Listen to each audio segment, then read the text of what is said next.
Bismillahirrahmanirrahim. Assalamualaikum warahmatullahi wabarakatuh. Alhamdulillah. Alhamdulillahilladzi arsala rasulahu bil huda wa dinil haqq liyudhhirahu 'alad dini kullih wa kafa billahi shahida wa kafa billahi 'alima. Asyhadu an la ilaha illallah wahdahu la syarika lah wa asyhadu anna Muhammadan abduhu wa rasuluhu la nabiyya ba'dah. Allahumma shalli wa sallim wa barik wa karim wa 'alim sayyidina Muhammad wa ala alihi wa sahbihi ajma'in. Amma ba'd. Faqala ta'ala fi kitabihil karim, a'udzu billahi minasy syaithanir rajim. Wa antum aakifuna fil masajid. Qala an-nabi sallallahu alaihi wa alihi wasallam, kana an-nabi sallallahu alaihi wasallam ya'takiful ashral awakhir min Ramadan thumma i'takafa azwajuhu min ba'di. Para jemaah sekalian, kaum muslimin wal muslimat, wassahim wassaimat, mudah-mudahan kita semua senantiasa selalu mendapat rahmat dan ridha Allah Subhanahu wa taala, dan mudah-mudahan kita selalu senantiasa dalam keadaan sehat walafiat sehingga dapat melaksanakan aktivitas kita pada hari ini, ibadah kita di bulan suci Ramadan ini dengan baik dan sempurna, dan segala amalan kita akan diterima Allah Subhanahu wa taala.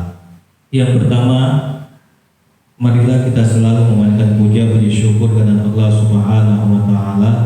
Alhamdulillah sampai saat ini, detik ini kita masih bisa melaksanakan kewajiban kita kepada Allah, beribadah di bulan suci Ramadan, melaksanakan amalia sunnah pada bulan Ramadan ini, dan mudah-mudahan kita selalu berdoa sampai penghujung Ramadan dapat melaksanakan ibadah dengan baik dan bisa berjumpa di bulan Syawal nanti. Amin ya rabbal alamin. Salam dan salam senantiasa kita haturkan kepada Rasul kita, Nabi kita, Nabi besar Muhammad sallallahu alaihi wasallam. Perlu diketahui bahwa kita semua ini sebenarnya sudah dijamin oleh Allah masuk surga kalau dah kata yang dah masuk surga. Makanya kata Rasulullah, kullu ummati yadkhuluna jannah, seluruh umatku masuk surga kalau illa man aba, kecuali yang enggan masuk surga, kata Rasulullah. Siapakah yang tak galak masuk surga? Akhirnya ada seorang sahabat bertanya kepada Rasulullah, kila ya Rasulullah wa man ya'ba, kalau cah itu wahai Rasulullah, siapakah yang tak galak masuk surga? Apa kata Rasulullah? Qala man ata'ani dakhalal jannah wa man asani faqad aba. Siapa yang taat dengan aku, kata Rasulullah, melaksanakan sunnah-sunnahku, melaksanakan perintah-perintah Allah, itulah uang yang golongan orang-orang yang pengen masuk surga. Wa man asani, siapa yang berpaling dengan sunnah-sunnahku, ingkar dengan sunnah-sunnahku, dan itulah manusia, golongan orang-orang yang enggan masuk surga. Mudah-mudahan kita semua akan dihimpunkan di surganya Allah bersama Nabi besar Muhammad sallallahu alaihi wasallam. Jadi mudah-mudahan kita selalu ittiba sunnah, mengikuti sunnah Rasul. Jangan kita sunnah-sunnah yang pendek yang gampang baik, manjang ke jenggot, sholat tidak, manjang ke jenggot, puasa tidak, manjang ke jubah tapi ibadah tidak. Artinya boleh kita melaksanakan sunnah, tapi kewajiban kita kepada Allah jangan dilalaikan. Karena mengapa? Yang wajib itu lebih sempurna, lebih utama daripada yang sunnah. Al-fardu afdalu minan nafli. Yang wajib itu lebih utama daripada yang sunnah. Ini sholat tarawih terus, karena tarawih tak di masjid, di rumah. Tarawihnya rajin tapi sholat tidak 5 waktu. Puasa itu percuma baik. Berarti dia melupakan yang sunnah, tapi yang wajib dilalaikan oleh Allah Subhanahu wa taala. Alhamdulillah kita bulan Ramadan ini kita lebih banyak berkumpul dengan keluarga kita, anak istri kita, mungkin dengan orang tua kita. Kalau tahun kemarin kita jarang kumpul di rumah. Nah ini dengan ada kondisi ini kita banyak di rumah, kumpul dengan anak bini kita dan lebih berkah lagi. Mudah-mudahan dengan kita kumpulnya dengan anak bini keluarga kita lebih erat lagi hubungan kita dengan bini tambah sayang, dengan laki tambah sayang, dengan anaknya juga tambah perhatian dan lain sebagainya. Biasanya kalau bulan puasa tak makan bareng-bareng, sekarang baca makan bareng-bareng.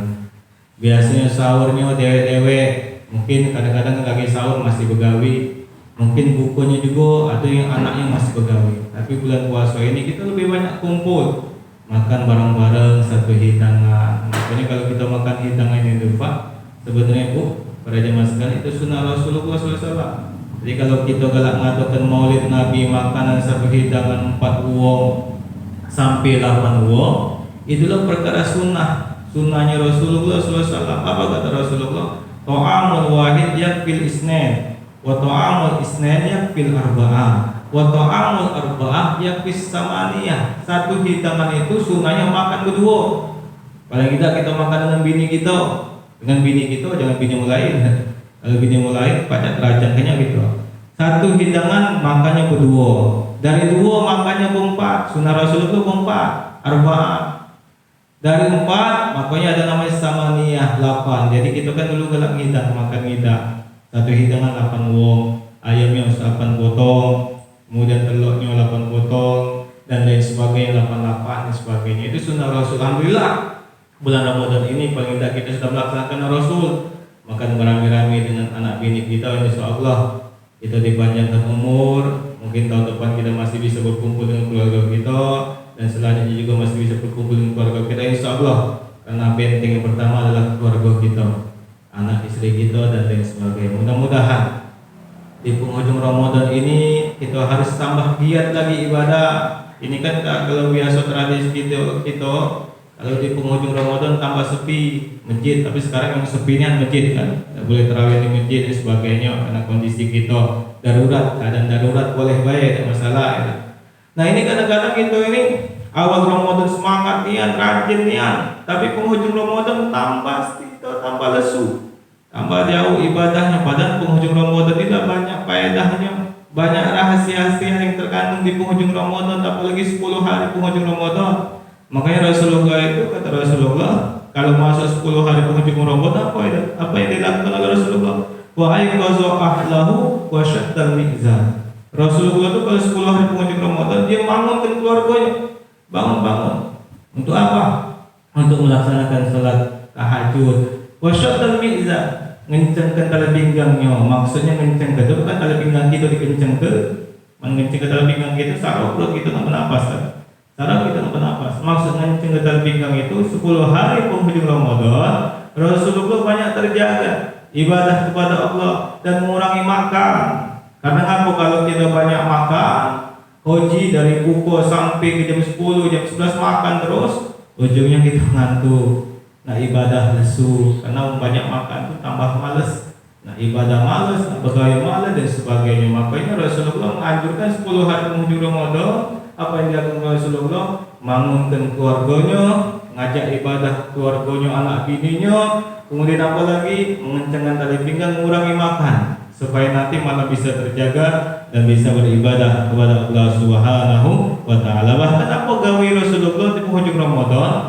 Ada dalam hadis Rasulullah, karena Nabi sallallahu alaihi wasallam ya'taqiful asra min awakhir Ramadan summa taqaba azwajuhum min ba'di. Rasulullah beriktikaf di 10 hari penghujung Ramadan, summa taqaba azwajuhum min ba'di, kemudian diikuti oleh istri-istri Nabi. Ada mengatakan menafsirkan hadis ini, Rasulullah iktikaf dulu di masjid, Rasulullah balik baru para istri-istri Rasul dan para sahabat.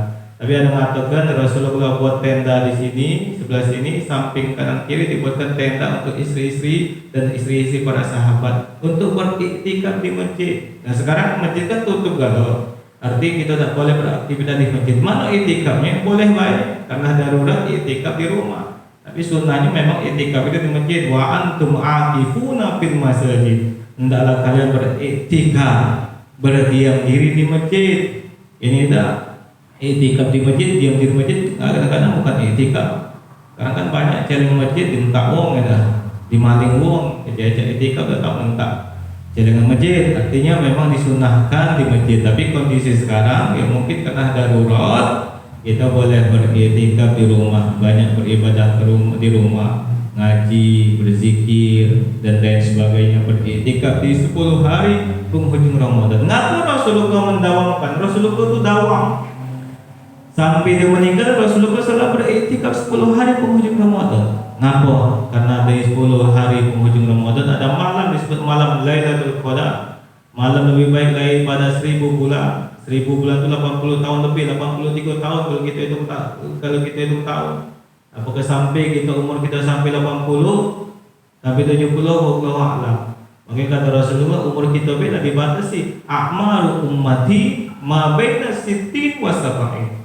Umur umatku antara 60 70. Lah lewat 60 alhamdulillah luar biasa. Lewat 70 alhamdulillah. Kalau nak nyampe 80 lah luar biasa hebatnya. Makanya umur kita kata Rasulullah 60 sampai 70 tahun. Jadi kalau bisa kita manfaatkan di penghujung Ramadan ini banyak-banyak beriktikaf. Untuk apa? Untuk nunggu malam Lailatul Qadar. Dengan kita banyak ibadah kepada Allah malam-malam, insyaallah kita bisa berjumpa di malam Lailatul Qadar, malam yang lebih baik daripada 1000 bulan. Makanya cara kita supaya kita bisa tahu malam Lailatul Qadar? Mana caranya? Kata Rasulullah, tahaqquha fil ashril awakhir min Ramadan. Carilah malam Lailatul Qadar itu 10 hari penghujung Ramadan. Bahkan ditegaskan di dalam hadis Rasulullah, ita'asi'atin tabaqo au sabi'atin sabaqo au khamisatin tabaqo au salisatin tabaqo au awakhir min Ramadan. Dibulatkan 10 hari tadi kata Rasulullah. Nyuknya tahu lagi kata Rasulullah.